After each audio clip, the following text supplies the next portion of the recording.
Good evening, welcome to tonight's Board of Zoning Appeals meeting for Wednesday, June the 12th. We call the roll, please. Jeff Cook, Here. Kelly Cruz Nicholson, Sayward Salazar, Here. Ann Snyder, Here. Rob Tidrow. Here. Everybody rise and say the pledge with me, please. Pledge allegiance to the flag of the United States of America and to the republic for which it stands, one nation, under God, indivisible, with liberty and justice for all. We all got a copy of the minutes from May the 8th meeting. If there's no changes or corrections that need to be made, I'll entertain a motion. So moved. Second. And a motion and a second to approve the minutes from May the 8th. All in favor say aye. Aye. Motion carries. Do we have proof of publication? Yes, thank you. This notice was published in advance. It states the time, date, place, and the items on the agenda for the public hearing. I would ask the board to make a motion to accept the proof of publication. I'll make a motion to accept the proof of publication. I'll second it. A motion and a second to approve publication. All in favor say aye. Aye. New business, BZA 14-2024. Petition of Dorothy Stamper and the agent Gordon Moore. You would come to the podium and tell us your name and address and tell us about your project, Gordon. Gordon Moore with Beals Moore and Associates, representing Dorothy Stamper, owner of the subject property. Mrs. Stamper is wanting to split this into two separate tracts. The west track is her residential home and will continue to use one of the two garages that are existing on the property. So by splitting this into two different partials, we create two tracts that are under the minimum square footage permitted by your zoning. And the second one is that we create a tract that does not have a residential home, so we're asking for variances on both of those issues. All these tracts along Flatley Road and Hose Apple Road and Northwest 17th, they're all meets and bounds descriptions. They were not part of a subdivision originally platted, but all utilities are available, sanitary sewers, waters, and so forth. So that's very quick, but if you have questions, I'd be happy to answer them. Is there a plan to put a house in there at some point? She plans to market this lot and sell it, hopefully to help her with some financial problems that she has. So in the future, I would say yes, there will be hopefully a home constructed on the eastern side of the split. Gotcha.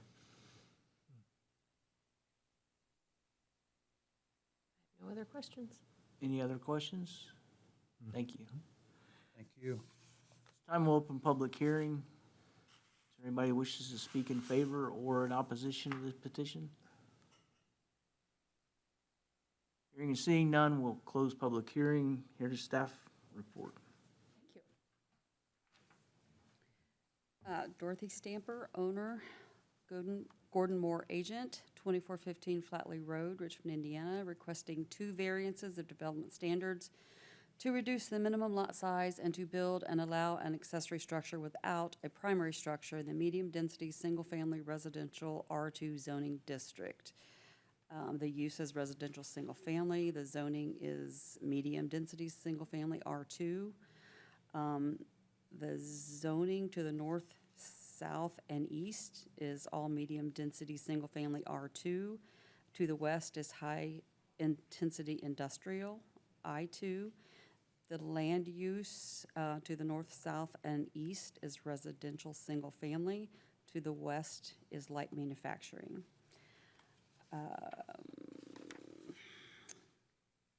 We're looking to do a minimum lot area on an R2 lot, which is 12,000 square feet. Residential accessory structures without a primary structure and accessory structures are not permitted without a primary structure. The proposed variance would allow the petitioners to split the current lot into two separate tracts that are both less than the required 12,000 square foot minimum lot size in the R2 zoning district. Additionally, the variance would allow one of the two proposed lots to have an accessory structure prior to the construction of a primary structure. The property's never been granted a variance before. The Hosapple neighborhood and the area around it was never actually platted, and as a result, the lots are a variety of shapes and sizes. The lots in the neighborhood are supposed to adhere to the R2 zoning standards, yet given their inconsistent characteristics, do not lend themselves to the standardization of the R2 zoning district. On May 23rd, the public hearing was advertised in Western Wayne News. On March 29th, 2024, 21 adjacent property owners were notified by mail. A sign was placed on the property notifying the passersby on on May 31st for the June 12th meeting today, and we did not get any responses. The planning staff consulted with all city departments and utilities to determine any objections based on public health and safety, and no objections were raised. Practical difficulty. A difficulty with regards to one's ability to improve land stemming from regulations of this UDO. A practical difficulty is not a hardship, rather it's a situation where the owner could comply with the regulations within the UDO, but would like a variance from the development standards to improve their site in a practical manner. For instance, a person may request a variance from a side yard setback due to a large tree, which is blocking the only location that would meet the development standards for a new garage location.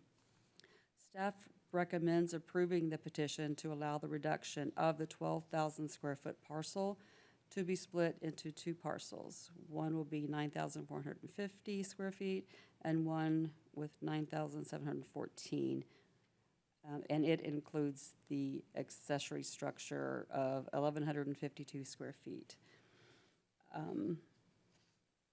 Is based on the finding of facts. The approval of the variance will not be injurious to the public health, safety, morals, and general welfare of the community because over 50% of surrounding properties are under 10,000 square feet, and this new lot will be comparable in size.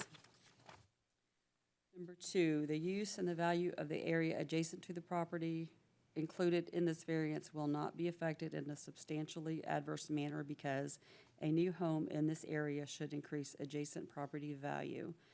Number 3, the strict application of the terms of the ordinance will result in practical difficulties in the use of the property because, due to the size of the senior tract, it is not possible to create 2 new tracts, which would contain 12,000 square feet. And there are no written commitments. And be happy to answer any questions. Any questions of staff? I have none. That'll entertain a motion. I'll make a motion to accept BZA 14-2024 with the finding of facts and staff report. Second.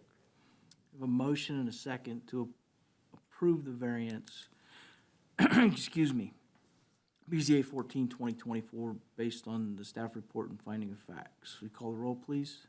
Jeff Cook, Aye. Kelly Cruz Nicholson, Sayward Salazar, Aye. Ann Snyder, Aye. Rob Tidrow. Aye. Motion carries. Good luck. I would like to thank Ann for her short stint on BZA due to her moving and relocation. Thanks. We appreciate your time and efforts and wish you well. Thank you. Appreciate that. With that, I'll accept the motion to adjourn. I'll make a motion to adjourn. Second. All in favor? Aye. Bye. Aye. Motion, meeting is adjourned.